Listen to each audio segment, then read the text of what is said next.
Should I make it vertical, Himi? Yeah, this is okay. Yes. Okay. Good morning, everyone. A very warm welcome to all the students and parents who have joined us for the open house today. I'm Himi Purkaistha, and I work with the Office of Outreach at Ashoka University. As we approach the final deadline for undergraduate admissions, which is on 22nd June, we would like to take this opportunity to take you through Ashoka's unique undergraduate program and address some of your questions. Please type all your questions in the Q&A box and we will take them up towards the end of the session. Our speaker for today is Mr. Ali Imran, Vice President, External Engagement at Ashoka University. Welcome, Ali. Good morning, Himi. Good morning. Without any delay, I request you, Ali, to please take over and address our audience. Please give us a moment to share our screen and we'll take it forward.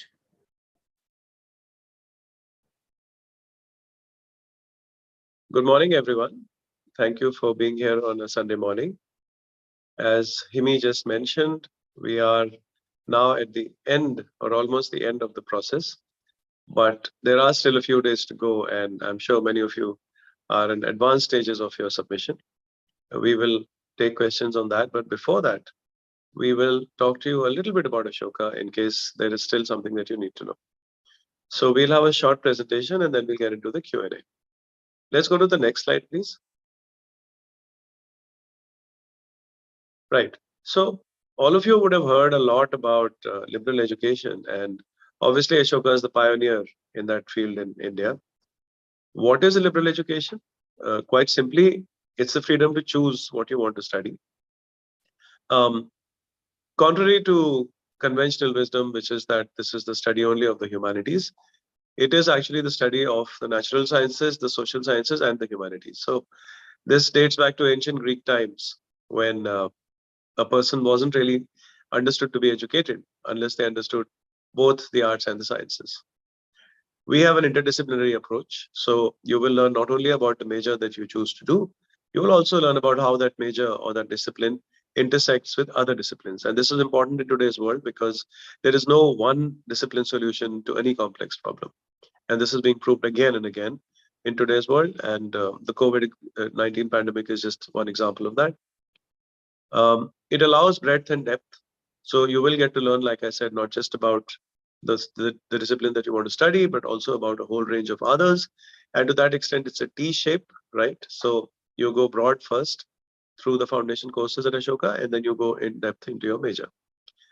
And lastly, it gives you the skills that you need, much more than just the education that you'll acquire in the classroom. It gives you the skills that you need to handle the challenges which will come your way as you make a career. These skills include critical thinking, problem solving, communication, and social awareness. Let's go to the next slide, please. Now, there are others in this area who are offering what they say is a liberal education, but why is Ashoka different? Firstly, we allow you to explore before you choose, like I said. You will learn from the best, and this is an assurance that you will find that Ashoka can give with more confidence than any other institution. Quite simply, if you look at the list of the faculty that Ashoka has and compare it to the faculty of any other institution in India, perhaps, you will find that it is the best. These are people who've taught and who've studied at and taught at the world's best institutions. Our system encourages you to do rote learning, right? So till class 12, you're just memorizing and reproducing that on the paper. Ashoka is way beyond that, and rote learning, in fact, is something that you will forget soon after you join Ashoka. This is learning for the sake of learning and learning for the sake of acquiring skills for life. And lastly, it's a promise that we make, which is that this is a world-class education, but it is also affordable to all. Let's go to the next slide, please. Also, we look at you as more than your grades because your grades are really the outcome of what you did in a particular exam, whereas you are so much more than that. And so we look at the complete person. We look at extracurriculars. We look at leadership activities. We look at, there is an application form, of course, that you have to fill. There is an interview process. There is our own assessment. And our commitment to you is that we will look at you as a person and not just as marks on a transcript. This is a very diverse and vibrant student body that Ashoka has. And half the learning or more than half the learning actually takes place outside the classroom. Uh, India's best have contributed to Ashoka. This is a unique set of philanthropists, educationists, industrialists, and others. We don't have one single founder. We have now more than 200 founders and donors, and these are some of the most prominent people in the country and in the world who've come together to create a world-class institution in India. And lastly, not only is this an education in your major, this is your launchpad to become a leader. A leader doesn't mean only a political leader. It means a leader in whichever field you choose to pursue after you leave Ashoka. You can go to the next slide, please. Now to the undergraduate program, which is what you're here to talk about and understand more about. The undergraduate program currently, this will obviously change in line with the NEP very soon. In fact, Ashoka was the first university to think of a 4-year program, except that we couldn't do it as per the then UGC rules. So it's really a 3+1 structure. The 3-year program is a program by itself, in which you will do the foundation courses I referred to, and I'll talk about that very shortly. You will do your majors and minors, and you'll do co-curricular courses and get a degree at the end of it, which is a BA honors or a BSc honors. We strongly encourage you to come back for the 4th year and in a sense, put the cap on your education. And the 4th year is called the Postgraduate Diploma in Advanced Studies and Research. As per the NEP now, in case you're aware of that, there are meant to be exit points at the 1st year, the 2nd year, the 3rd year, and the 4th year in educational institutions. But broadly, the 4th year is meant to be for research. So in a way, we are actually much ahead of the sector, because we've now been doing this already for the last 8 years. So the last year allows you, sorry, just go back, please. The last year allows you to cap the education that you've got in the first 3 years by doing a project, by doing research, by doing a dissertation, by doing an additional major, essentially rounding out the complete education that Ashoka has on offer for you. We can go to the foundation courses now. These are the 9 foundation courses that all students will do, irrespective of which major they're going to pursue. So you can see, if we start from the left, you can see there is Introduction to Critical Thinking, which is actually the core of the education that we offer. It allows you to approach questions from many, many angles and not only seek one answer. It's very, very important to know that there is more than one answer, except for some disciplines where there may be only one answer. But for most problems that you will face in the world, there is more than one answer. Literature in the world, even for people who've not read, today's generation is not reading all that much, but even for people who are not that fond of reading, this is a fascinating course. Mathematical thinking, the ability to work with numbers. Principles of science, today you need to know a little bit of science, even if you're a poet. Environmental studies, the environment is now central to the thinking of governments, of organizations, and of concerned citizens everywhere, including all of us. Indian civilizations, again, this is history in a way that you haven't learned before. Economics, politics, and society, 3 things which intersect very closely. And this is actually an example of interdisciplinarity. Mind and behavior, how the mind works and how it affects our behavior, and grade books. So these are the courses that you will have to do, irrespective of which major you choose, and they will give you the breadth that I referred to right in the beginning. Next slide, please. So these are the details of the curriculum. There are majors, there are minors, and there are co-curriculars. There are pure majors in the first column, which you can see. So there's bio, there's chemistry, there's computer science, there's economics, English, history, maths, philosophy, physics, political science, psychology, and sociology and anthropology. We also have a set of pre-combined majors which work well together. That's why they were pre-combined, called interdisciplinary majors. And these are computer science and entrepreneurial leadership, a course which is growing rapidly in popularity, maths and computer science, English and creative writing, economics and finance, economics and history, English and media studies, history and IR, again, a course which is really picking up, politics, philosophy, and economics, a course which is only offered in a few universities in the world for people who want to get into public policy or even into political life, and English and the performing arts. We have minors in entrepreneurship, a very popular minor right now. I think more than 600 students have taken it last year. Environmental studies, international relations, media studies, visual arts, performing arts, creative writing, and Sanskrit studies. And we have co-curricular courses, of which you have to do 2: art, film, performing arts, languages, photography, and theater. Most students don't get an opportunity to indulge this side of their personality in school just because of the sheer pressure of the academics. So these are some of the most enthusiastically received courses that students do. There are mandatory requirements for some courses. If you want to do physics, you have to have done physics in class 12. And if you want to do either economics, any course in economics, maths, physics, or computer science, you need to have maths at class 12 level. Let's go to the next one, please. I talked about the fourth year. So these are the options that you have for the fourth year. Advanced majors, you can do an advanced major in the subject that you chose. You can convert a minor into an equivalent major. You can do research or a thesis. You can be a teaching assistant and therefore help to teach other people, which is another way of learning. Or you could pursue a new minor. Of course, with the NEP having specified a 4-year program for all institutions, soon enough, I think from the next year, in fact, we should be doing a full 4-year program instead of a 3+1. Let's go to the next slide, please. In terms of faculty, I already referred to this. I think this is the finest faculty in this country. We have 200 plus faculty members from the best institutions in the world. This is just a random selection. These are people who've distinguished themselves in the academic field. They do teaching and they do research. They've studied at the finest institutions in the world. They've taught at the finest institutions in the world, and they've chosen to come to Ashoka and partner with it to build a truly world-class institution. Now, one of the questions that I referred to right in the beginning is this a human rights, I'm so sorry, is this a humanities institution? The sciences are very much a part of the education that Ashoka is imparting, and there is a major thrust now on the sciences. We offer 5 pure science majors, which you can see on the left, and then on the right, the 2 interdisciplinary science majors. So that's actually 7 majors in the sciences. This is a very serious initiative, and there is very large amounts of investment going into it for the next phase of Ashoka's expansion. Let's go to the next slide, please.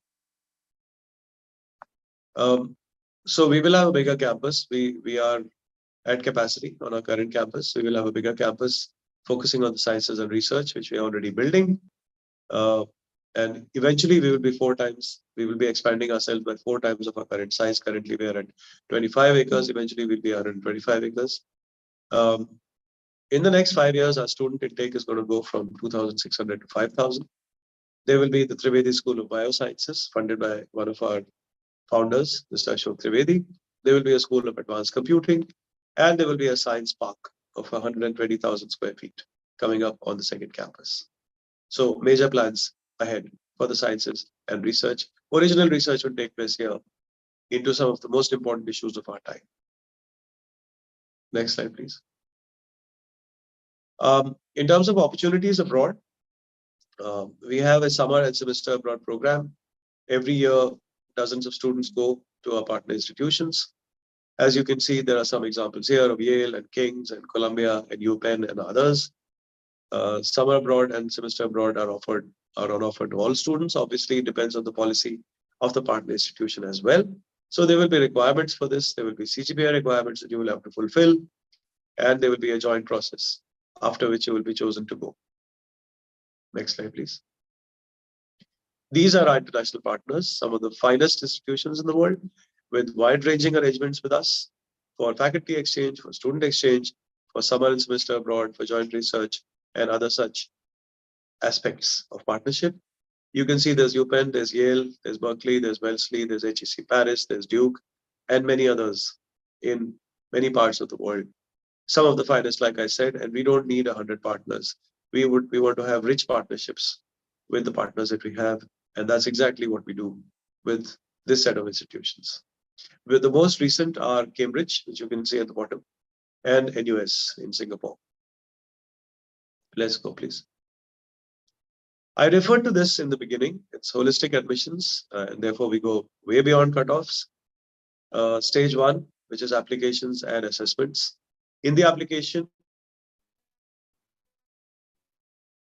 you will fill your academic scores, your SAT or ACT, if you've taken those scores. You will put in your personal essays, your letter of recommendation, your non-academic engagement details, and then there will be an assessment of the Ashoka aptitude assessment, which is mandatory, and an on-the-spot essay, which is mandatory. The on-the-spot essay is half an hour. And the reason why we do this is the online essays that you're submitting, obviously, while you've written them, they've been seen by many other people. And we are also aware that there are people who offer help now with the Ashoka application. The on-the-spot essay lets us judge how you actually think in that half an hour. The on-the-spot essay does not have to be a very long essay.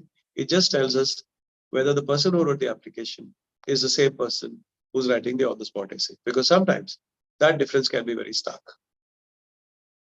The second stage is being shortlisted for the interview. This interview is not a technical interview. It's just a way for us to understand you better, to give you a chance to speak about yourself, to ask us questions that you may not have had a chance to ask, and to generally have an awareness for both sides to have an awareness of each other. At stage 3 will be the admissions decision, a confirmed offer or a conditional offer, conditional on your board marks, or a wait list, or a deferral of decision, or a denial of admission. And lastly, our admissions and financial aid processes are separate from each other. So financial aid and merit cum means scholarship for CS and the sciences will be evaluated after you've already got the offer of admission. We are very clear that if we have judged you to have met the merit bar for admissions, there is no way you will be denied the chance to study at Ashoka. So we will make sure that if the family is not able to bridge the difference between their earnings and what Ashoka costs, Ashoka will bridge the difference. So these are the 4 stages of this process. And most of you right now are in stage 1. This is the timeline. We are now in the last and final round. And of course, most of you have been busy with board exams, but hopefully now you will get the chance to apply yourself fully to the Ashoka application. I know you're also preparing for the CUET, but this application needs that kind of effort and commitment. The deadline is the 22nd of June. The Ashoka assessments and the on-the-spot essay will happen on the 29th of June. The decision notification will be out by the 5th of August. The acceptance deadline will be the 14th of August, which will coincide with the fee payment. And 22nd August 2022 is the commencement date. Let's go, please. I talked about this, fees, financial aid and merit cum means. We're going to get into the details. Our fees is 10.37 all inclusive, 10.37 lakhs per annum. We offer need-based financial aid. This is world-class education, but it's affordable to all. Like I said in the beginning, you can see numbers on the right for the financial aid program and how it's done. Just last year, we paid out 75 crores plus as aid. And this year's class, obviously, we'll find out when they come in what the numbers are. 6% of last year's class consisted of first-generation college goers, people whose family had no members who had gone to college. And that was enabled by the financial aid that they got from Ashoka after having met the merit bar. So this is, again, a very serious agenda and commitment from Ashoka in terms of giving universal access to the education that is providing. Let's go, please. We've also recently launched a merit cum means scholarship for computer science and the sciences. This is for exceptional students in the field of sciences and computer science, physics, bio, chemistry, or maths. You could get up to 100% fee waiver on tuition and residence fees. And that is something that we've launched recently. How this works is you will get a confirmed offer of admission. Basically, you will meet the merit criteria based on either your 12 boards or your NEET scores or your JEE scores, or if you have a KVPY scholarship. You will have to submit a statement of purpose and an income proof of your family. There will be a faculty interview and then a scholarship decision. And like I said, if you make it, then you would get 100% waiver on tuition as part of this. Let's go, please. What the students are really interested in actually is campus life. And I'm happy to report that Ashoka's campus life is vibrant and rich. We have fully furnished and air-conditioned residence halls, round-the-clock access to medical assistance, lounges equipped with everything that you need, and other services for support such as laundry, documentation center, tuck shop, etc., and a very well-equipped gym, which the students use extensively. Let's go, please. More than 55 clubs and societies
Ali, if you can hear me, you can also start your own clubs and societies. They conduct a lot of activity, participate in other colleges' festivals. Hey, all the students are, or when the clubs and societies are out doing that, which the students always say, life in Ashoka is a triangle. So there is the other point of the triangle is.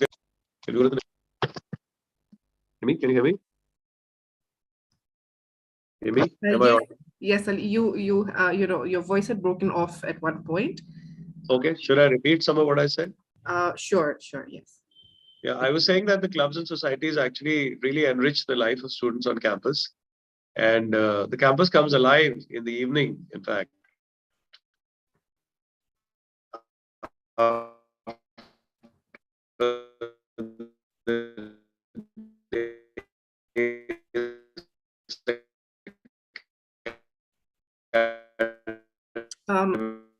Ali, sorry to chime in again, but your voice is breaking once more.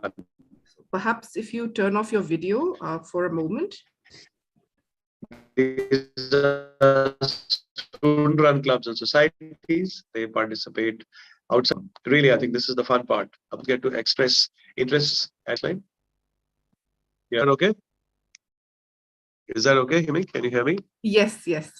All good, Ali. Yes. All right. So let's go to the next one. In terms of sports and fitness, again, excellent facilities. We have a swimming pool, courts for basketball and badminton, for squash, a comprehensive gym that I've already talked about. We have a shooting range. We've had some champion shooters who were educated at Ashoka. There's also cricket, football, basketball, and volleyball courts. So pretty much every sport that you would be interested in playing is represented here. Next slide, please. In terms of diversity, I referred to this earlier.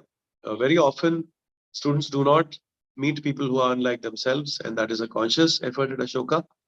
In terms of socioeconomic diversity, 47% of our students are on financial aid. Last year, there were 159 students on full scholarships. I already talked about the other two numbers. In terms of geography and cultural diversity, last year's class was 690. Students from 14 countries, 107 Indian cities, and 425 schools are at Ashoka. And that is exposure that most of you would not have got at any stage in your educational journey so far. And it means a lot in terms of understanding of India, of the world, of life, and of issues which you have not had so far. And in terms of gender diversity, 59% women and 41% men. Let's go to the next slide, please. In terms of outcomes, again, something that parents would be very interested in. This is last year's data. This year's data we would have just completed, so we don't have it as of now. But essentially, we have relationships with hundreds of companies. And as you can see, hundreds of them do come to campus. 10.5 lakhs per annum was the median salary for the ASPs. And 33 lakhs was the highest salary offered, which I think was by Google. Let's go, please. This is just the range of companies. It's only a few, but you can see by vertical. This is some of the best known organizations in India, whether it's banking and finance, management and consulting, technology, education and development, research and think tanks, media and communication, and the others.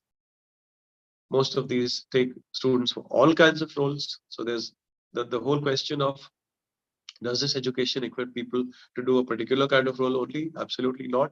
So every function in an organization has an Ashokan there, whether it is marketing or HR or operations or technology or anything else. Our students are out there making an impact in all these very well-known organizations. Next slide, please. And in terms of higher education outcomes, again, our students have gone with full scholarship to many of these institutions and more. So there's Oxford, Cambridge, Brown, you name it, Cornell, Emory, ISB. This is a small selection. Just now, this year's batch has done outstanding things in terms of higher education outcomes. So the Ashoka presence in the world's finest higher education institutions is a very strong one, and we are very proud of it. Last point, just repeating, the deadline for this round and for this year's process is the 22nd of June, 2022. So you still have effectively 10 days. If you need more details, you can visit our website, ashoka.edu.in. And for queries, you can contact us at those numbers or at the email ID mentioned there, which is ugapply@ashoka.edu.in. And I think that's the end of the presentation, and we can cut to the Q&A, right? Yeah. Let me see. Should I try putting on the video again? Sure, Ali. Can you see? Yes, yes, I can. It's Okay. not breaking up. All right. Thank you, Ali. So yes, we will now take up some questions. There's been. So do we have questions from you? Yes, yes, we do. So we'll just go through them one by one. So the first question is, how can we get admission without our 12th grade or CUET marks? So if I can answer that, you have something called predicted scores. So this is how students right from the first round, in October can actually apply and even get a firm offer just based on their predicted scores. So predicted scores. Actually, Himi, if I may come in there. Yes, yes. Himi, if I may come in. Sure. Just to admit that, because we also have the option of the SAT or the ACT plus your Ashoka aptitude assessment is mandatory. While we are taking your predicted marks, even if we had your final marks, we would have given you the best of whichever was the best performance, right? So we can make you an offer based on your SAT or your ACT or your Ashoka aptitude assessment, because that's only one of the inputs in the admission process, right? So we don't actually need to wait for your class 12 marks. Yes, that's right. Okay. So coming to the next question, if you're a science student, is it allowed to sit in other classes such as the art stream? So there are a lot of similar questions to this, that have been asked by other students, other people in the audience as well. So, just to take care of these kind of questions once and for all. So when you enter Ashoka, you enter as an undeclared major. So even when you intend to take up the sciences, you do not need to, you're under no pressure to declare that you are a science major or a physics or a CS major right from the get-go. Everybody at Ashoka enters as an undeclared major and is asked to declare the major at the end of 3 semesters or 1.5 years into Ashoka, by which time we hope that you would have had a chance to explore and come to a final decision, an informed decision. Yeah. Okay, there is a question here. Where was the question? Yes, one question that Ali, I thought you might like to answer. You might be. So this is about one student has asked, how do we explore? How do we explore before learning? Could you please elaborate on it? If I understand the question correctly, explore before learning as in, you mean right now or you mean in college? If you mean in college, then I think, as I mentioned, because we have the foundation courses, which he may refer to, you will have a chance to look at disciplines that you've never been able to look at before. And you will decide only after that. So, and the reason is that our education system tends to force people to choose streams very early. And this is an opportunity for them to actually go outside that and widen their horizons before they finally get into a major. I hope that was the question. Unless the question was, how do you explore in general, in which case, obviously the answer is that you should access all means of knowledge possible. Today, of course, more than any other time in the history of the world, you have all knowledge available to you at the press of a button. So read a lot, expose yourself to things, discuss issues with people around you, and try to get a sense of the world. And I'm not being preachy. I think that's really the only way to do it. Yes, that was very helpful. Thank you, Ali. Okay, so there's a student who's asked, can we pursue an interdisciplinary course in biology and psychology? So at Ashoka, you can do a major in one and minor in the other. And from next year onwards, if we have all the 4 years, then you can also do a double major, right, in both of the subjects. And one interesting point is that one of your professors also, has taught us at Harvard. One of the professors who is teaching both biology and psychology taught is a professor of biology and psychology, Professor Bittu Rajaraman. So, you have both, you can have the best of both worlds, so to speak. Yes. Yeah. So what is an advanced major? So this is a question that has come. Ali, would you like to take this up, or shall I? Yeah, please go ahead. Okay. So an advanced major is what you do in your fourth year with the same subject that you graduated in. So you work on a research project, or you can work on a thesis paper, a long paper as you call it, and which becomes your advanced major. And depending on the academic standing of that paper or of that major, you can even apply for a fully funded PhD program directly, from doing your fourth year and not having to do your master's at all. So some of our students have actually accomplished that, and that is quite a feat, I believe, especially from India. Okay, so coming to the next question, this is regarding gap years. So Ali, please chime in whenever you feel that you'd like to. So this is to do with the gap year students asking whether the admissions would like a detailed description of your of the gap year journey, since there is no word limit.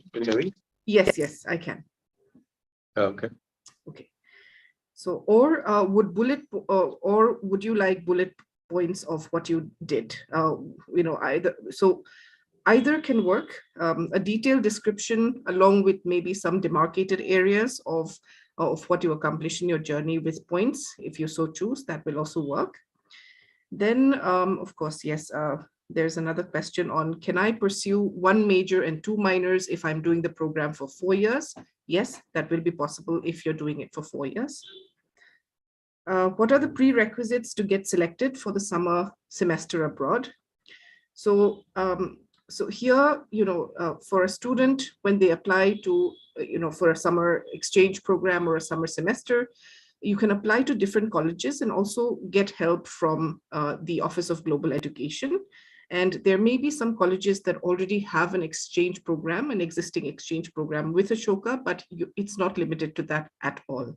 You can, you can always, and this is up to the students who do their own research. They find out this really brilliant program that is offering just exactly what they're interested in, and you can definitely apply for that as well, right? So, and some students, some colleges might have a particular GPA for that summer, but many colleges don't, right? So it really depends on where you want to go and how you want to go about it.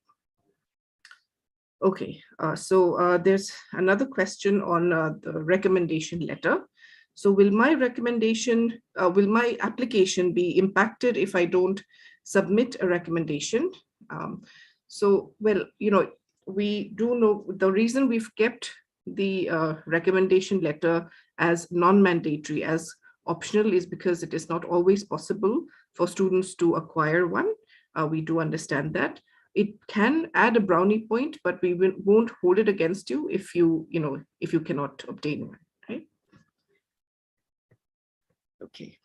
So yeah, there's a question on the deferral of decision. So what does a deferred decision mean? So a deferred decision is basically that the admissions team would like to come to a decision after all the 4 rounds of admission are done, and they will take a relook at that application and then decide on giving the kind of offer that they feel they can give the candidate. Right? Okay, so will assessments be on the same date for every student? In every round, yes, the assessments will be on the exact same date in each round. And how will it be conducted? So the assessments are proctored by a company called Metal. And so they're proctored online, and they're completely, you will have to have a camera and a laptop with a camera or a PC with a camera with you, but it will be completely online. Okay, so Ali, can you take this question? Is there any flexibility to change your major, say maybe even a year in? Okay, we've already answered this question, but yeah, how many? Okay. Yeah, does it make sense to apply early, or do all the rounds have equal chances of selection? Yeah, this is a very common question. So my answer is that while all the rounds are equal for us, if you apply early, then you have a decision early, and it gives you the freedom then to choose what you want to do. Of course, we would hope, and most of the time it has been true, that people choose Ashoka among all the institutions that they're applying to. But this way, if you apply, for example, in the first round, then by January, you know if you've got in. And that gives you a lot of clarity, confidence, and you're relaxed because you've closed the option. So uh, the simple answer to that is all four rounds are equal for us, but we do encourage overall that people should apply early so that they get to know early. By the way, I should also add that in a scenario which has prevailed in the last 2 years with the pandemic of board exams being delayed, whether the result will come out or not, will it come out at all, and this year with the CUET. One way to reduce the uncertainty actually is to go through the Ashoka process early and have that offer in your hand. Okay, thanks for that, Ali. There's another question on the sciences and about the prospects after doing majors in biology. So, Right.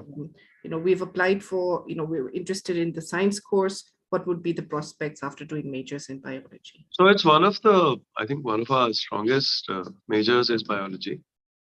And, you could, of course, go on to do further research. You could do uh, higher education. And of course, you could get placed in a firm, which is into research. So whether it's a pharma firm or a biotech firm, or biology is going to define this century. And you can read an interview with our professor very recently, which was given by him. And biology therefore has endless prospects in terms of where you can go afterwards.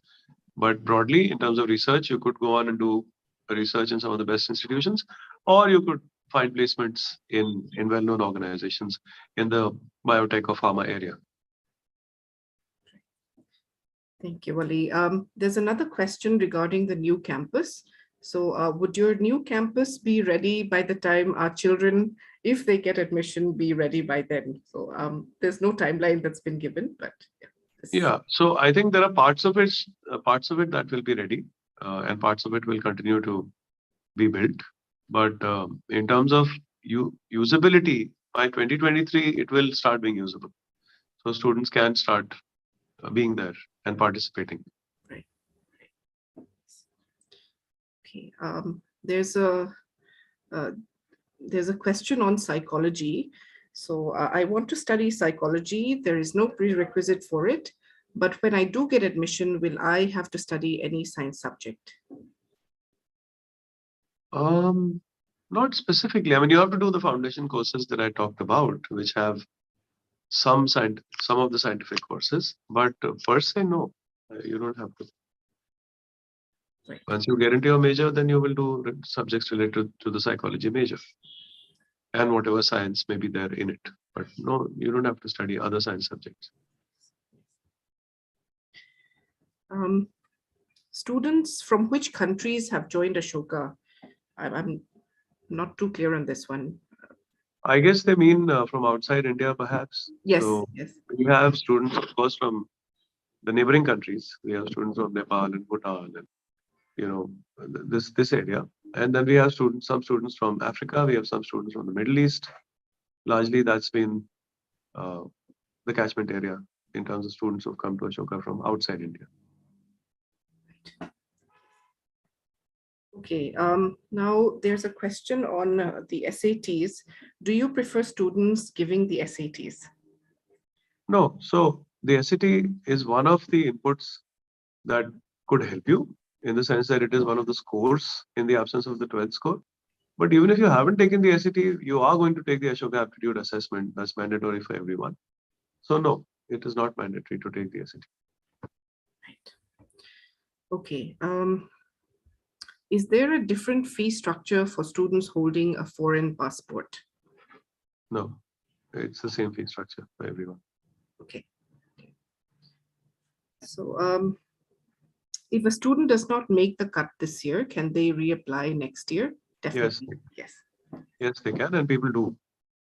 You can't reapply this year, of course. You can't reapply more. You can't apply more than once in the same year. but you can reapply the next year. This has happened quite a few times, in fact. And a couple of those students have got into after reapplying. Right. There's one more question on biology, Ali. Does the biology BSc have enough research within the 3-year program? So the unique thing about Ashoka obviously is that because we are a young institution and a young institution which is trying to do serious research, students actually have an opportunity to participate in research. Yes, but the 4th year gives you a lot more leeway in terms of being able to develop a research agenda for yourself. So that's the short answer. So yes, you can do some research. And by the way, in the past, couple of students have in fact got their names onto research papers. But if you really want to have a proper research agenda for yourself, then you have to ideally do the 4th year. Yes. Okay. So there was a follow-up question on the from the same student, I think, who had asked on the SATs. Are they mandatory? Absolutely not. They're not mandatory. If you do, provide them, then we will, consider them, but otherwise not. Yeah. Okay. So there's a question on the LOR process. So shall I take this on? Yeah. Okay. Yeah. The letter of recommendation or the LOR process, if a student decides to get a letter of recommendation, is that you just need to provide the details of your recommender in the application form itself. There is a section there. And you also need to inform your recommender that you have notified them from your application form. So your recommender will be getting an email directly from the admissions team at Ashoka. And they will get an email with a link and also a text box and other instructions for them to write their recommendation letter. They will not be able to upload documents, but they will get a text box. So they can either copy and paste it into that text box or, write it in that, write it live and send it across. Okay, there's a question on the psychology, specifically talking about psychology. What makes the difference between getting a BA degree or a BSc degree?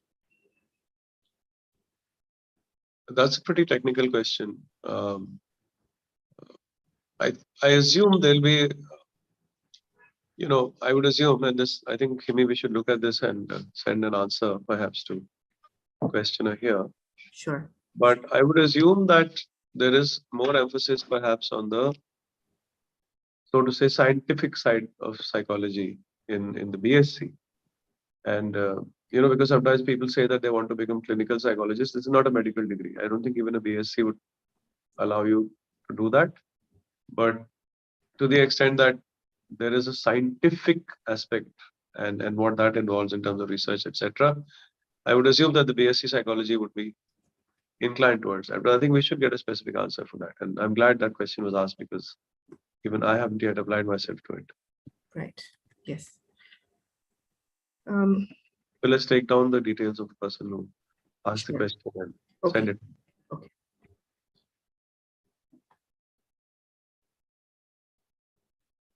Is there a course for BA English Honours? My daughter has already received IGCSE grades. Will that be enough for admission? Yes to both questions. So there is a BA English Honours, and yes, you can apply with your IGCSE grades as well. Yeah. Are there courses for sports, or are the courts and pools just for leisure at campus? No, there are no courses, but I think it's fairly competitive. And I think many of our sports teams do really well. So in outside competitions. So to the extent that there are no courses, Yeah. It's facilities which are available to you. Yeah. On a related note, I just wanted to add that recently there was a student who graduated from psychology we do not cover sports psychology in our psychology. We cover many other things, but not particularly sports psychology. But because of that, that foundation, that strong foundation in his psychology course, the student was able to go on and do a master's in sports psychology and specialize in it further. Okay. Ali, here's a question for you, regarding the scholarship for the sciences. So would the math scholarship be applicable to a humanities student? This is regarding the merit cum mains sciences. So, No, this scholarship is only for people who are interested in the sciences. right. Yes. You have the need-based financial aid for it. So Yes. far, we don't have a merit-based scholarship for the non-sciences. What is the relevance of having completed the Young Scholars Program with respect to the admission offer? Ali, would you like to take this? So the Young Scholars Program obviously allows students to experience the Ashoka pedagogy. The last 2 years obviously were online, but it's actually meant to be on campus, and it gives you a full experience of what being an Ashoka student would be like and understanding the interdisciplinary pedagogy. So to that extent, it makes you better prepared for the Ashoka process. There's no automatic sort of selection shortcut there. But yeah, if you've experienced Ashoka, then you'll be able to talk about it better and express what and why you're interested in it better than someone who has not done the YSP. So that's the extent of the influence of the YSP. Another person has asked, what is the student-teacher ratio in a class? So currently, I think we are at about, I mean, this is an average, obviously, but I think currently, so we are aiming at 1:10 eventually, but currently we are at about 1:15 currently. It will depend on the class, honestly. Can we combine courses or subjects based on our liking within a given stream? Yes, there are, if you mean by stream, if you mean based on a particular subject, I would say there are core courses and elective courses, and you can definitely choose among the elective courses. And then there's a fair, there are more than 200 different combinations across several disciplines as well that you can take up. Yeah, it's actually the widest possible range of options that you could get at the undergrad level. Okay, having studied humanities. By the way, sorry, I should have mentioned that when I Yes, was talking on the slide, sure. that if any of the majors can also be taken as a minor. So you could choose to do a major in one of the majors, and you can choose one of the majors as your minor. So theoretically, you could do a major in English literature with a minor in biology, for example, if you're so inclined. Apart from the minors which are already there. So sorry, Himi. Go ahead, please. Okay, yes. There's a question on the humanities. Having studied humanities, some students might not have had the opportunity to learn mathematics in 11th and 12th. So should I, when applying for history, have to attend math in the aptitude test as well? So therefore, the question is about the aptitude assessment, whether it has maths or not. Is that the Yes, question? yes. So I would say that I don't think the maths is of a very high level. I think it's more about reasoning and being able to work out what is being asked in the question. So even if you're an arts student or a history student, I don't think you'll have such a problem in doing the sort of questions that we ask. Yeah. And we also offer sample, sample Q&A, the sample question papers of previous years on the website. So, although some questions may be quantitative, they're not, they're not formula driven. Yeah. Okay. There's a question on, okay, does Ashoka have any field in music? And if I take up my course as BBA, will I be able to pursue music as my minor? Okay. So, Okay, so we don't have a BBA, first of all. We have an economics major and we have an economics and finance interdisciplinary major. So just wanted to clarify that up front. But you have co-curricular courses in the on the creative side, and music could be one of those. But it's not a major or a minor in that sense. But my first thing would be to dispel the whole thing about BBA. As of now, we don't offer the BBA.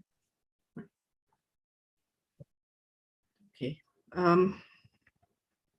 There is a question on the Ashoka aptitude assessment. Could you elucidate a bit on the structure / timings of the Ashoka aptitude assessment? I'll just answer this question quickly. Sure. So the date for this round for all applicants of the 4th round is the 29th of June. So please take out 2 hours and complete it. Any time of day, it will take place on a Sunday. So 29th June will be on a Sunday, and you can sign in for any 2 hours from 10 a.m. to say 5 p.m. Yeah, so you'll be given the link the night before, so you can definitely use your time to take your time to answer it. 1.5 hours or 90 minutes will be on the aptitude assessment, and 30 minutes will be on the spot essay, and they'll be taking place together with a 5-minute break in between. Okay, so we're also sharing some links of the samples, the Ashoka aptitude assessment samples, in the chat box, so do look out for them.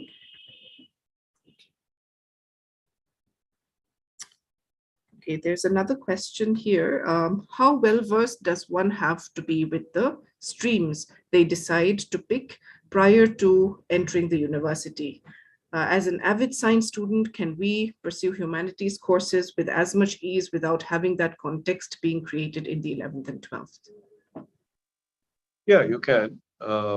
Obviously, I think if you have some familiarity, great. But if you don't, then you can attend. I just want to say that one thing to remember about Ashoka, not just in context to this question, this is a serious academic program. So, irrespective of how you did in the class 12 exams or what your general approach has been, please remember that there will be a lot of application required to do an Ashoka education.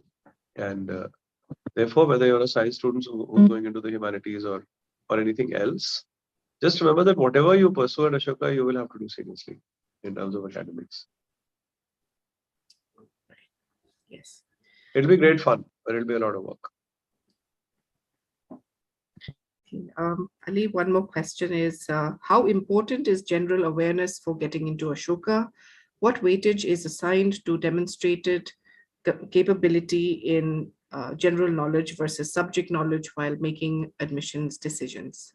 Right. So, like I said earlier, I don't think our interview should be considered as a technical process.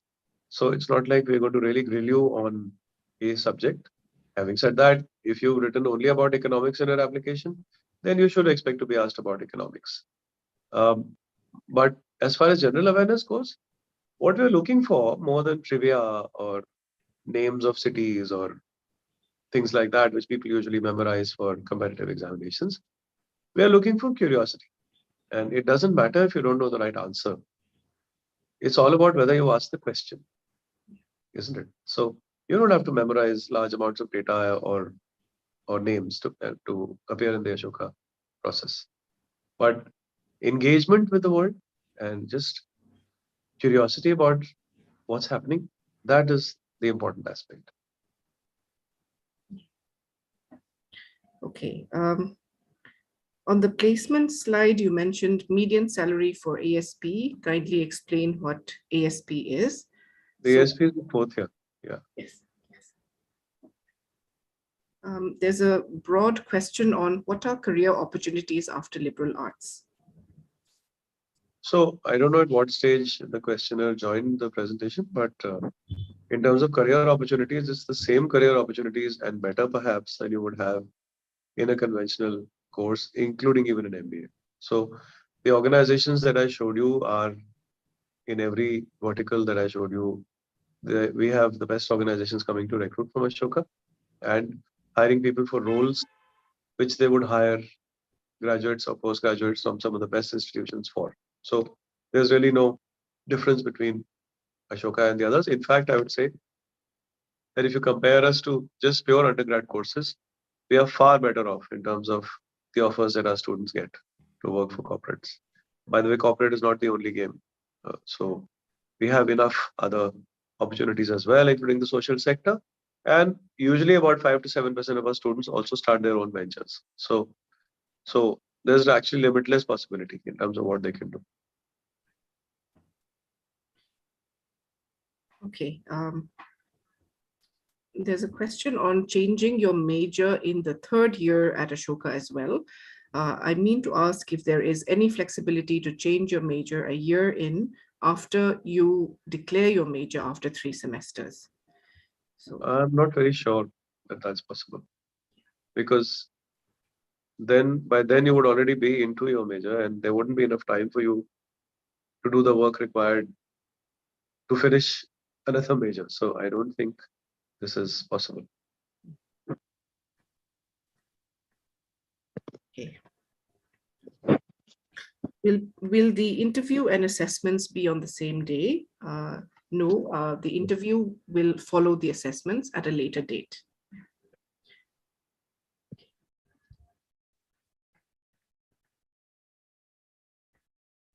Okay, there's a question on the college essays. So can you first write your college essays in Google Docs and then copy and paste it in the application? Will that be considered plagiarism even if it's original? No, we won't consider that as plagiarism as long as you're the one who has written it without copying from Wikipedia or other Google sources. Okay. Having said that, because Yes. we've now done very large numbers of applications every year and growing substantially every year. If there is plagiarism, usually we know that it's there. Yeah. Okay. Generally, who is the recommender? Is it faculty from school?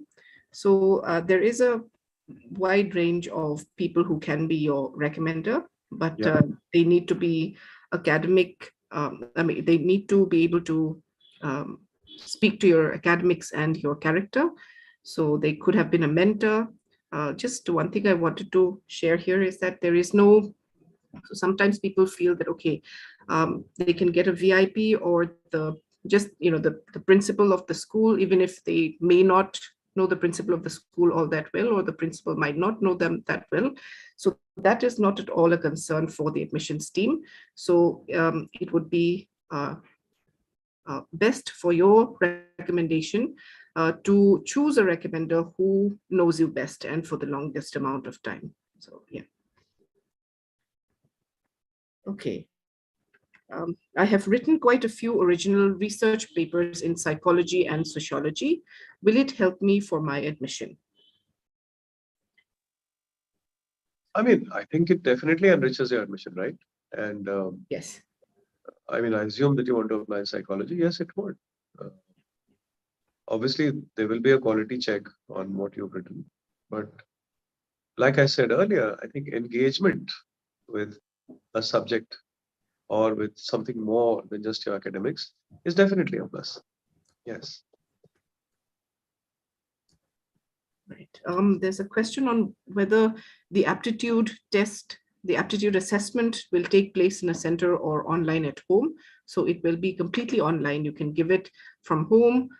If you don't have a system at home, then you can give it, anywhere else as well. But it needs to be online and with your camera and video on.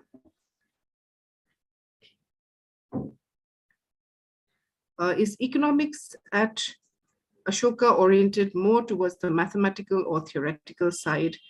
Will there be opportunities for research and industrial exposure? Yes, there will be. Yeah. There will be, and I don't think it's tilted to either side. Our economics major is one of the most sought after majors at Ashoka. So, and there is a research orientation, which is a very strong orientation. And in fact, for such a young institution, it's remarkable that I think a little less than a year ago, we were rated #1 Yes. In terms of research output in economics by REPEC, which is the international body, which looks at this. So it's remarkable that we achieved it so early. So I don't think there is a bent either towards one side or the other side in terms of what you learn in the economics course. Okay, for admissions, is it compulsory to have several extracurricular activity certificates? So here it's not compulsory, but I would say, there will be some activities that you've done on a personal scale. So for that, you would not be required to provide certificates. But if there are activities that you've engaged with and you've represented the school and beyond, then you would be required to provide certificates. Okay, there's a question from a commerce student. Being a commerce student, I have no foundation of the humanities courses. Would that be a barrier if I'm looking to pursue the humanities courses? No, I don't think it should be a barrier at all. I think there needs to be openness to learning, and plus you will do the foundation courses, which will give you some grounding in whichever humanities course you want to pursue. But overall, I don't think it's a problem at all. I have a blog which I would like to submit for the application. However, a lot of this blog is personal and not formal. Does the content of the blog affect the admission offer? No, not at all. I think the admission offer is about you, who you are as a person. So it doesn't have to be a Nobel Prize winning book that you wrote, Pulitzer Prize winning book that you wrote. If it's a blog which is your original thoughts, it's perfectly fine. It doesn't have to be formal. How do you accommodate a student with special needs who may require a scribe as a reader or writer for the aptitude test? So we've been extremely accommodative, actually, and supportive of people with special needs. We've had a student with complete visual impairment. We've had a student with complete oral impairment. We have students with cerebral palsy, and of course the ADD, ADHD, and other people on other spectrums. So if the question is specifically about the assessment, we can figure out a way to accommodate the person. And if the question is about whether they'll be supported after coming on campus, absolutely there will be. Ashoka will go out of its way to support people who need the support. Okay. What kind of topics could be asked in the on-the-spot essay? Okay, here the samples have already been shared with you in the chat box. Just refer to those. So there will be at least 3 or 4 different samples of the on-the-spot essay there. There's another question for the aptitude assessment. Can we have a pen and paper for calculations? Yes, you can have a rough sheet, a blank sheet with you, but you can keep that, keep that paper near you only during the assessment segment and not during the on-the-spot essay segment. Yeah, and also you need to be visible all the time Yes, when you're doing the assessment. Yeah, that's right.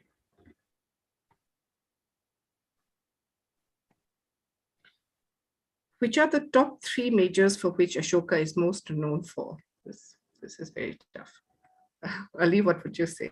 So I can say that the top 5, I don't know about the top 3, the top 5 be eco, computer science, psychology, English, history, and now I think very much in the next couple of years, the science majors will also come up that list. So top 3 I wouldn't get into, but economics definitely has been the leading major so far. I think that's going to change now. Okay, what kind of questions should we expect from the interview session? Like questions regarding a subject or general questions? So like I said, the interview is not a technical interview. We are not going to go in depth into the specific subject that you may have said you want to do. It's more to get to know you and also to get to give you a chance to ask questions about the institution. Having said that, if you've really emphasized on your deep interest in a subject and your entire application is about that, then you should expect some questions about that. But it's definitely not a grilling or an inquisition in a technical sense.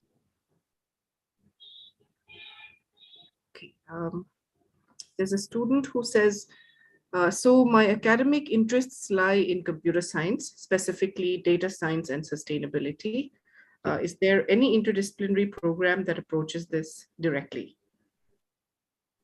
Not directly, but in terms of the work that you will do as a CS student at Ashoka, there is definitely a huge amount of potential. Data sciences is very much the focus, not just for Ashoka, but for the world. And so that's a big part of the computer science course at Ashoka. But in terms of a combined major with data sciences and sustainability, no, not as of now. Yeah. I think one course of action could be majoring in CS and minoring in environmental sciences. Maybe, yeah. Okay. In the application, we are asked for a start and end date for our extracurricular activity. What if I'm still doing that activity? What will be my end date? Can we mention year 2035 for end year? Okay, so if it's ongoing, then just click the current date. So that should be fine. If you can click, if 2035 is possible to click to choose, then that's fine. Otherwise, if the last date is the current date that you're filling the application, then just choose that. It'll be understood.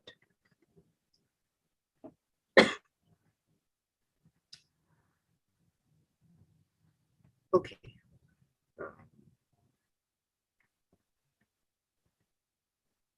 Does the interview have to be compulsorily online? If I may be allowed to ask another question. Okay, this is from the same person. So because some people might find it easier to express themselves in person than virtually. But right now, no. Right now, I think it is all online. We may switch back at some stage to physical, but we found that it works really well. And also because we've now got experience, like I said earlier, of such a large number of interviews. While I agree with the theory of what the person is asking, that you can express yourself better in person, we can judge and evaluate and get to know the person even with online. Okay.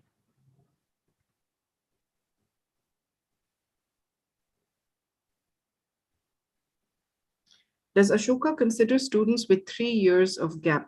Yes, there is no, there's no ceiling on that. So definitely you can apply even if you've had 3 years of gap year. Yeah. The only thing I would say is that you should be able to say what you were doing in those years. Yes. If I do a double major in psychology and biology, will I be able to pursue psychiatry? So this is not a medical degree, like yeah. I said earlier. So psychiatry, as far as I know, would require you to undertake medical studies.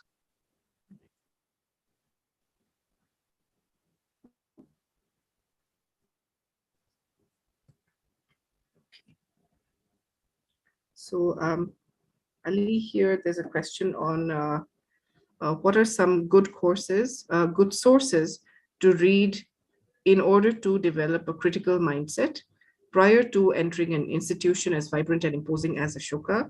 Coming from a conventional background, what would be a good transition? So I don't know what subject you've pursued, as in what subjects you primarily had to study, but it is important for you to read things that you have not read yet. So read some literature, read some history, read about current affairs, read someone's biography, make a list of these 10 kinds of things and read at least 2 books on each of those. And I'm stressing on books, although I know I said myself that the entire knowledge of the world, the history of the world is available online. But a book is a different experience from reading an article or watching a YouTube video. Not that you should not do that. Of course, you should do those too. But just go as broad as possible is my recommendation, because you will find things there which you've never even thought about.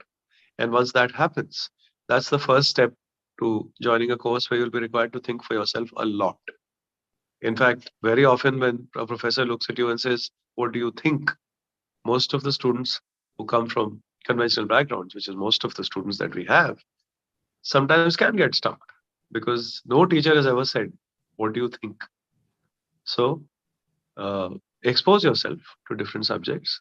Try to understand. Of course, not everything's easy to understand. Try to understand what's being said there.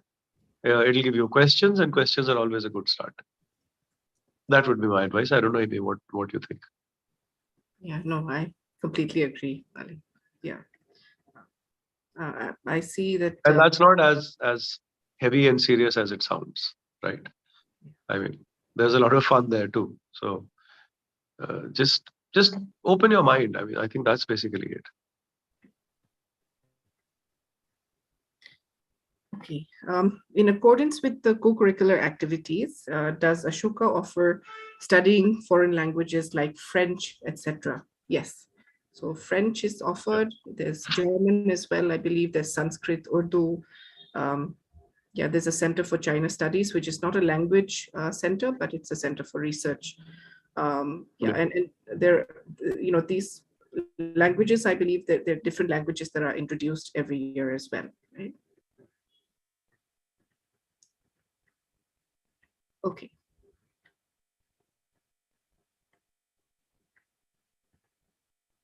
Just sifting through some of the questions.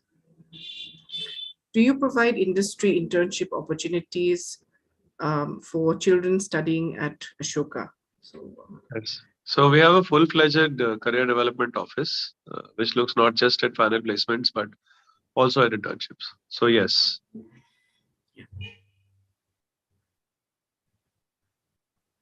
In fact, I mean, Ashoka, there's a career development office that really takes internships, summer internships, semester internships seriously, I believe. Yeah. So right from the time that you finish your first year, that first summer itself, and we have a very long summer, a 3-month-long summer at Ashoka. So right from then till the time you graduate, you will have the opportunity to intern every year. So you'll have good exposure to industry by the time that you graduate. Yeah. Okay. How can we explore majors generally categorized under commerce, since they are not offered as foundation courses? Okay. I'm just.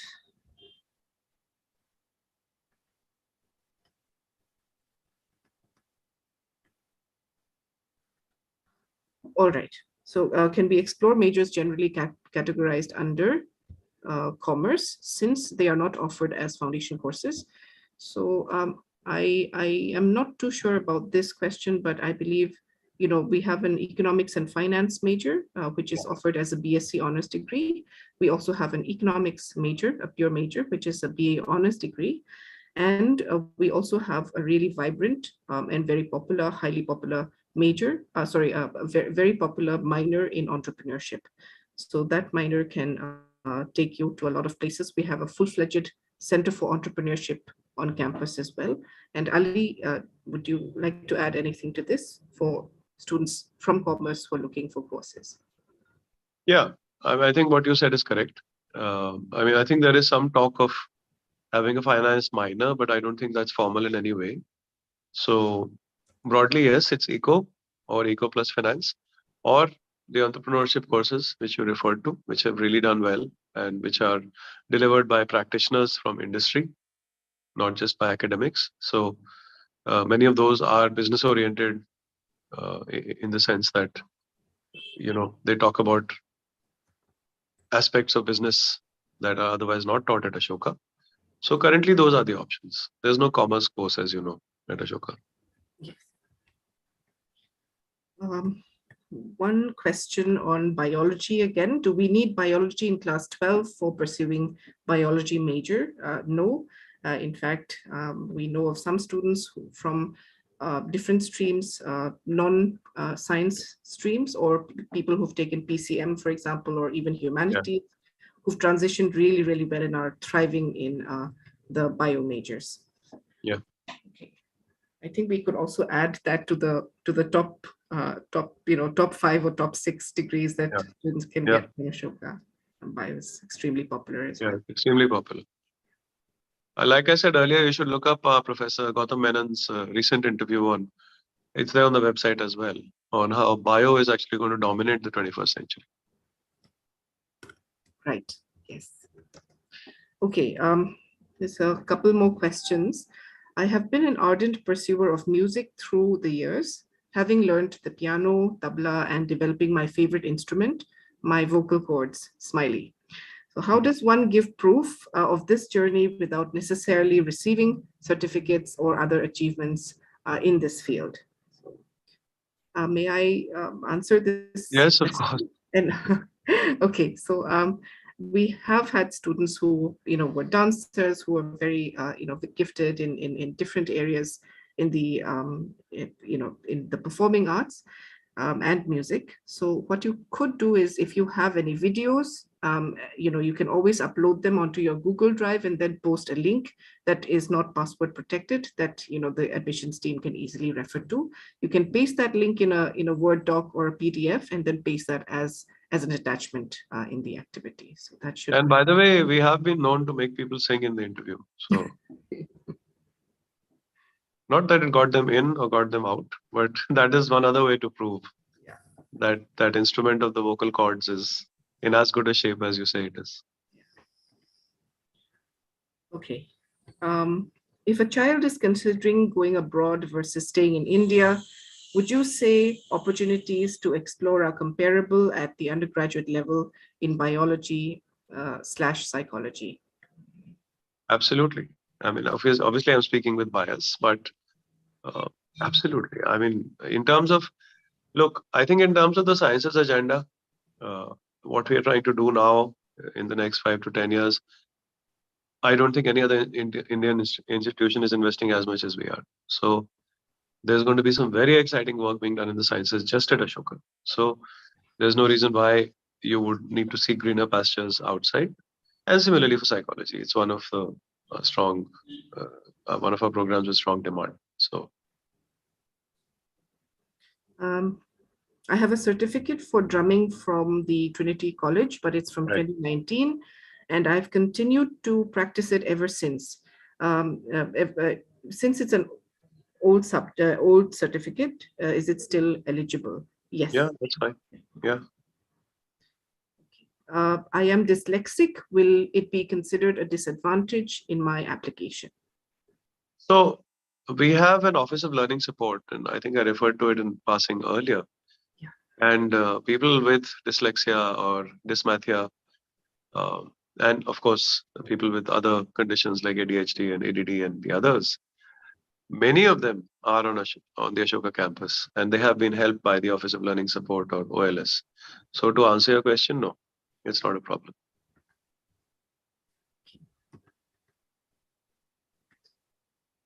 What have been the career choices for students pursuing English and creative writing majors? So, apart from the obvious ones like joining media, as a journalist, typically, but there are many other opportunities now. There is content of all kinds which is out there. And by the way, I just want to emphasize this. Himi referred to it earlier. When you join Ashoka, you are actually going to acquire. Firstly, you're joining as an unnamed major. You choose your major only after a year or year and a half. And also, the education that you're acquiring is not just your major. So, whether you're an English major or a history major or a philosophy major, there is no reason why you don't have a shot at jobs that you may not even know you have a shot at, right? So, while I named journalism and I named content, but you could get into a strategy job or a consulting job or an HR job also. So, I don't think there's any limitation there, right? Absolutely. Yes. Ali, there's somebody who said, could we have an overview of the clubs once more, please? So, Look, I don't think we showed you all the clubs, but I think there is on, if you go to the website, it's all there. Maybe we can just share the link of the clubs and societies and you can take a look. But in terms of activities, I think from the performing arts ones to, art, dance, music, theater, and so on. There's also stand-up comedy, and there's also business, and there's consulting, and there's pretty much every aspect of student interests is represented. Like I said, you can also start your own clubs. There's also a cooking club and a baking club and it's all every aspect of interest of your generation is covered, Okay. Ali had earlier referred to Professor Gautam Menon's article, and that's been shared on Yeah, the on chat yeah, box as well. yeah. Please refer to it. It's an excellent article. Okay. Will mentioning my mental disorders on the application impacted negatively?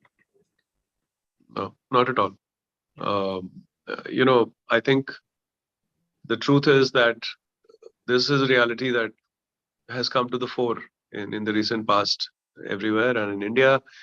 And after the pandemic, particularly, we all know that it's actually kind of accelerated a lot. So we are fully aware of the fact that these issues exist among some of the students, and it's not a problem at all.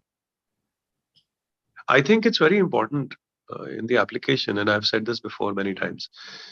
It's very important in the application to be yourself and to be authentic. And if that authenticity includes the aspect that you're referring to, then please include it. There's no problem. And in fact, I would also add that this is the reason why, while there's a space to enter any struggles, challenges that students are Yeah, facing, yeah, there's yeah, also a space to ask for support. And there's also the piece on the support centers on campus. yeah. Okay. There's a question on experimental psychology. So is experimental psychology offered in the curriculum? Okay, so in the sample curriculum, experimental psychology itself is not given. However,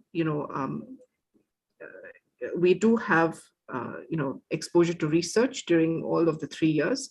And also in the 4th year, you'll be able to delve into even deeper research as well, right? So yeah, if you have any more questions on this, we'll be happy to connect with you over mail and answer your questions directly. Yeah. There's also a question on the difference between co-curricular courses and clubs. Well, yeah. The clubs are kind of, co-curriculars you have to do. And of course, it's great fun, but you have to do it. The clubs and societies you will join as per your interest, right? So, and there's no, the university does not in any way administer any exam or anything for that, right? Yeah. Okay, just some final questions. I have given the Trinity exam for communication skills and given a TEDx talk. What opportunities will Ashoka give me related to speaking? So I think there is enough and more opportunity because, in fact, some of the projects that you will do and sometimes even the exams that you will take will not be papers. They will be opportunities to speak and opportunities to write and opportunities to convey what you learned as the semester went on. There's also debating, right? And there is also many other opportunities where you can speak to what is now a very large student body. So I wouldn't worry at all about getting the chance to use this ability. I think it's going to be very, very useful. By the way, we also have a student government. I don't know whether you mentioned that. And you could also try to be a part of the student government, which will then involve explaining to people why you should be a part of the student government, which will bring your speaking abilities to the fore. Okay, we are nearing the end of our session. So thank you, Ali, for that talk, for the session. And with this, I think unless there are any further pending questions, we'll come to the end of the Q&A part of things. We thank the audience for having joined us today on a Sunday. We hope that this webinar was helpful in understanding Ashoka's undergraduate program. We would really appreciate it if you could please take a minute to share your valuable feedback with us. The link to the feedback form is provided in the chat box. Please note that the recording of this session will be available on Ashoka's YouTube channel in case you would like to share it with your friends. Our next webinar is on undergraduate admissions, which is scheduled for Thursday, the 16th of June at 6 p.m.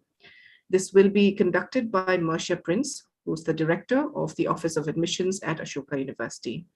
The registration link for that webinar is also provided in the chat box. We would also like to invite you to join us in person in different cities across India. We will be happy to meet you to discuss your queries and help you with your application form. Kindly use the link in your chat box to register for a meeting in your city. Before we wrap up today, I'd like to remind our audience that the final round of admissions to Ashoka's undergraduate program will close in 10 days, that is on Wednesday, the 22nd of June, 2022. Please note that students can secure their admission without their class 12 board marks or the common entrance test, the CUET. If you have any further questions regarding various aspects of the university, feel free to write to us at ugapply@ashoka.edu.in or call on the number shown on your screen. Once again, I thank our speakers, our speaker, Ali Imran, for taking out time to participate in this discussion. This brings us to the end of this session. Please take care and stay safe. Thank you, everyone. Thank you. Thank you.